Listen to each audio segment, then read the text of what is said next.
Brandon Podziemski and Jonathan Kuminga are both living in the future. They're both living in their future. And both of them have an agenda right now that is not fitting with the agenda of the team. The message to Pods and JK, let's do now. So we're looking at this call board and we're coming to y'all and we've described this before. So there's a board and it has when you call in, we see your names, the city, and then Lucas will put in just a few word blurb kind of about what you want to talk about.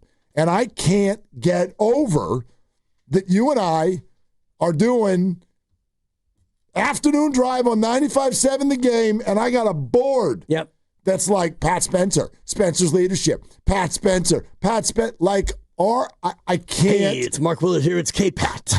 K-P-A-T. I can't. Bay Area, it's Pat Spencer. I just can't play that enough. I can't believe this is happening.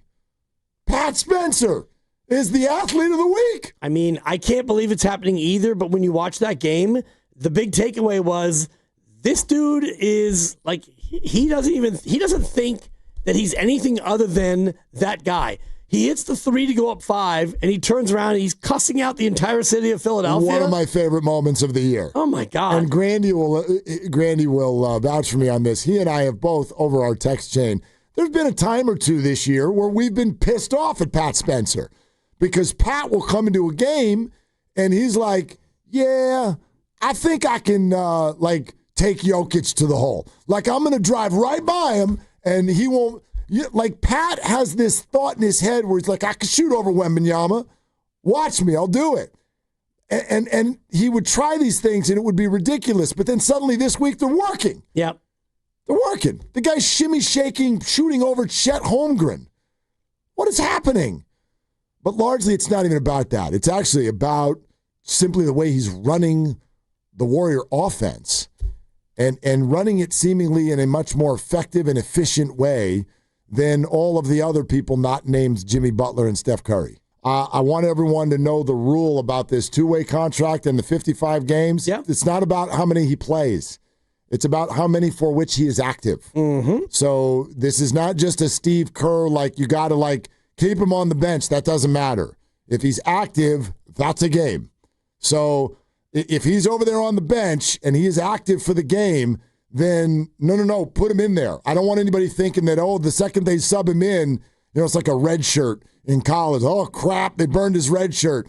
No, I think the way that this is trending in the moment is they are going to keep playing him, and in January or February, you're going to see the team strike a deal or two that's going to send out more players than it brings back, and then Pat is going to get one of those spots. I think that's what they're probably going to end up doing. If he keeps this up, for absolutely. Sure. Yeah, and you're going to have to free up a little bit of money because that's why they had to wait for Seth Curry because they didn't want to get up to the second apron, and then it totally handcuffs you on what you're trying to do if you're up in that second apron. So it is, financial gymnastics? You said that to Steve. And for sure. Steve was like, yeah, it's exactly what this is. But in the meantime, until he gets close to 55, you play him because he plays hard. He's playing the way you want him to play. And you look at last night in the fourth quarter, JK, no minutes. Pods, no minutes.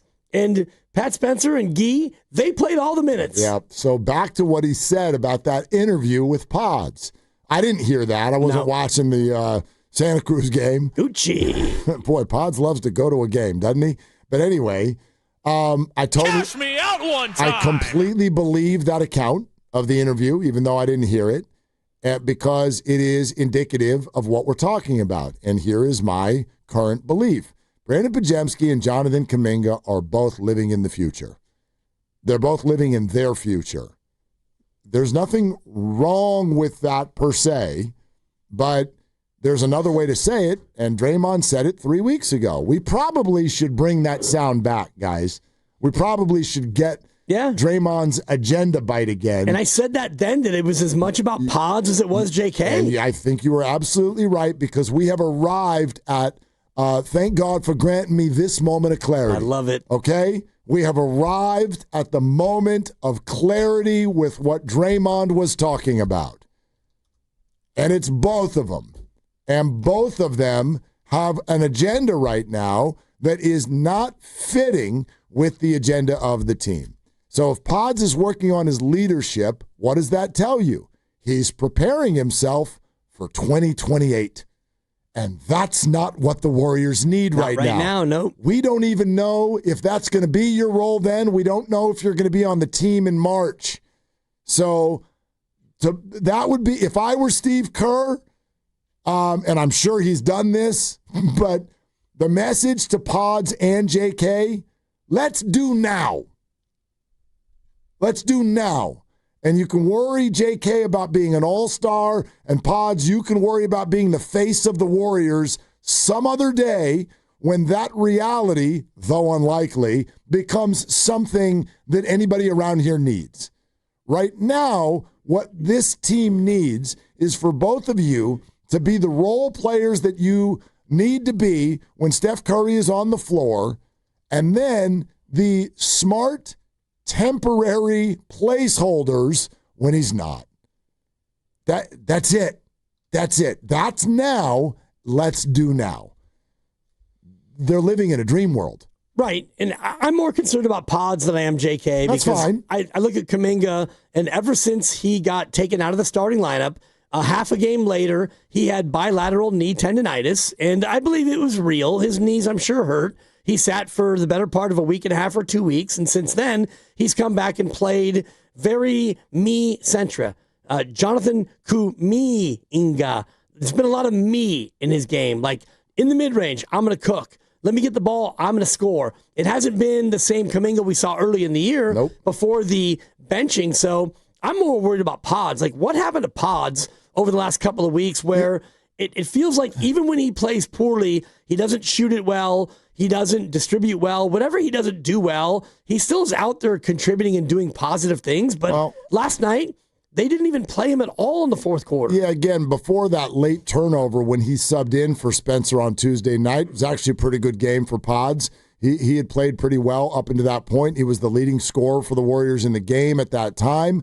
And so then he has an untimely turnover, and you know, here we are. And then he has this as a follow-up. I also think, and this is just me kind of reading you from listening to you so much, I think that you're less concerned about JK because you've already kind of mentally moved on. Yeah. Like, you don't even think there's a chance he's on the team in 2 months. I don't anymore, and I'm going to say that I probably took a little bit of a premature victory lap after 6 games where you and I fought all summer about could it work or could it not work, and I told you it can work, and then it came out and it worked, and I was like, yeah, Mark, see, I know ball. Maybe you don't. It worked. It can work. I bowed down, too. Yeah, and then you reverse course, and then after the last, 2 or 3 weeks, it's like, oh, man, it can work, but it's not going to work because if he doesn't want it to work, and like watching last night, it didn't seem like he was playing in a way that they wanted him to play. And I'm not saying that he's the reason they were down, what, was it 25-5? I know it was 20-5 at one point. 27-5. Yeah, and my God. 22-0 run. 30-10 at the end of the first. It was not on Kuminga. It was on all of them. They all were bad. If you look at Kuminga's first quarter shots, there was a ton of 12-foot fallaways, early clock, mid-range. And so I just don't know if he is that interested in 6 weeks. I'm going to play my butt off for 6 weeks. I don't see it. Yeah, but here's the other thing, and I was saying this to you in the other room. Like, anybody who thinks that Jonathan is acting basically alone, he's acting as a singular entity because he wants out, like, my question to him would be, how's it going?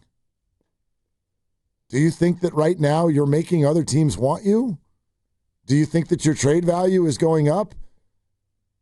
And by the way, you're still here under a 2-year deal on team control. How's it going? It's not, so whatever you're doing, I don't know what the motivations are. I don't know what the reasons are. It's not working. It's not working for the Warriors. It's not working for you. That's why Aaron Turner is on such a, wayward journey. What do you like? Did he tweet yesterday after he had no minutes again in the fourth quarter? Like that with Aaron. What is it working? Is it working? Your goal was big money, big role, different team. How's it going?